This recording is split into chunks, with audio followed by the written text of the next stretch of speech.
আমার প্রিয় ভাইয়েরা, মুহাদ্দিসিন ইকরামগণ বলেন আমাদের দেহটাও একটা রাষ্ট্র। আমাদের দেহটাও কি? আমাদের দেহটাও একটা রাষ্ট্র। এই দেহটাকে নিয়ন্ত্রণ করে একটা রাজধানী আছে না নাই?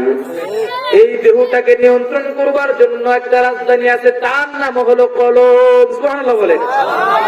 যখন কোন দেশের রাজধানী ঠিক হয়ে যায়, ওই দেশটাও ঠিক হয়ে যায়। সেই জন্য সবসময় রাজধানীটাকে ক্ষমতাসীন দলেরা কি রাখে? দখলে রাখে। ঠিক যারা মুমিন, যারা প্রকৃত মুমিন, তারা সদা সর্বদা তার দেহের যে রাজধানী কলব, সেই কলবটাকে সবসময় ঠিক রাখবে। চিল্লে বলুন ঠিক কিনা?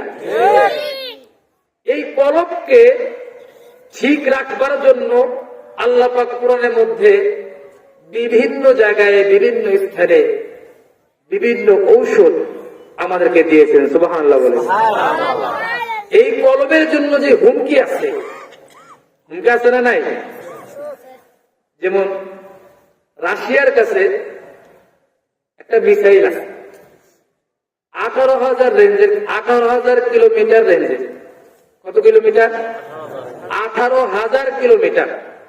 মানে এই মিসাইল দিয়া তারা সারা পৃথিবীকে ভয় দেখায়। মাঝখান থেকে যদি আপনি এই মিসাইল যে কোনো দিকে মারেন, পৃথিবীর দূরত্ব 18,000 কিলোমিটার নাই, ঠিক না?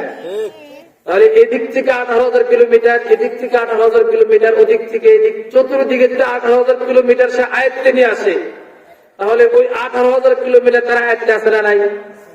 এখান থেকে টিপ দিবে, 18,000 কিলোমিটার দূরে যা কি করবে? মিসাইলটা করবে একবারে যেখানে টার্গেট করবে। যদি আপনার মাথায় টার্গেট করে, ঠিক আপনার মাথার উপরে এসে পড়বে। এত প্রযুক্তি উন্নতি হয়েছে। আল্লাহ রাব্বুল আলামিন বলেন, হে আমার মুমিনেরা, হে আমার মুমিন বান্দারা, দুনিয়াতে তোমরা প্রতিপক্ষকে, শত্রুকে প্রতিহত করবার জন্য তোমাদের কাছে অস্ত্র আছে, আছে না নাই? আমার বন্ধুগণ, কথাগুলো খুব মনোযোগ দিয়ে শুনতে হবে। পৃথিবীতে একজন মানুষের শত্রু থাকলে তাকে প্রতিহত করবার জন্য আমাদের কাছে অস্ত্র আছে, আছে না নাই? কারো কাছে হাত আছে, কারো কাছে লাঠি আছে, কারো কাছে পিস্তল আছে, কারো কাছে ধারালো অস্ত্র আছে এই শত্রুকে প্রতিহত করবার জন্য। এবং বড় বড় মিসাইল আছে, অত্যাধুনিক প্রযুক্তি অস্ত্র আছে। এখান থেকে টিপ দিবেন, অন্য রাষ্ট্রে গিয়ে পড়বে। কিছুদিন আগেও ইরান এবং ইসরায়েলের যুদ্ধ হলো, আপনারা দেখেছেন। ইরান থেকে ইসরায়েল 2,000 কিলোমিটার দূরে। ইরান থেকে যখন বাটন গুলো চাপ দেওয়া হয়েছে, মিসাইল গুলো 2,000 কিলোমিটার দূরে থেকে আঘাত এনেছে, ঠিক না? পাকিস্তান যুদ্ধ হয়েছে ভারতের সাথে, পাকিস্তান থেকে বাটন গুলো যখন চাপ দেওয়া হয়েছে, ওই পাকিস্তানের মিসাইল গুলো ভারতের মধ্যে আঘাত করেছে, ঠিক না? আমার বন্ধুগণ, আল্লাহ পাক বোঝাতে যাচ্ছেন, আমি আপনাদেরকে বোঝাতে যাচ্ছি কথা, পৃথিবীতে শত্রু থেকে বাঁচবার জন্য আমাদের কাছে অনেক প্রযুক্তি আছে, অনেক অস্ত্র আছে। আল্লাহ পাক বলেন, হে আমার মুমিন বান্দারা, তোমাদের ঈমানকে বাঁচাবার জন্য ঈমানের যে একজন শত্রু আছে, একটা শত্রু আছে, ওই শত্রুকে তোমরা পৃথিবীর কোন অস্ত্র দিয়ে প্রতিহত করতে পারবা না। জোরে বলুন সুবহান। ওই শত্রুকে পৃথিবীর কোন অস্ত্র দিয়ে প্রতিহত করা যায় না। শত্রুটা এত বড়, এত বেশি পাওয়ারফুল। এই শত্রু তোমার ভিতর দিয়ে ঢুকবে, এক সাইড দিয়ে ঢুকবে আর এক সাইড দিয়ে বের হবে। তোমার প্রত্যেকটা পশমের অঙ্গ প্রত্যঙ্গের মধ্যে, পশমের গোড়ার মধ্যে ঢুকবে। এই শত্রুকে তোমরা কোন ধরনের দুনিয়ায় অস্ত্র দিয়ে প্রতিহত করতে পারবা না।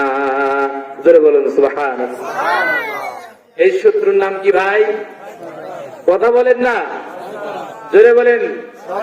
এই শত্রুর নাম কি? আপনি কি তারে গুলি করে মারতে পারবেন? মিসাইল মেরা, রামদাও দিয়া, পিস্তল দিয়া? এই শয়তানকে আপনি কোনো কিছু দিয়েই মারতে পারবেন না।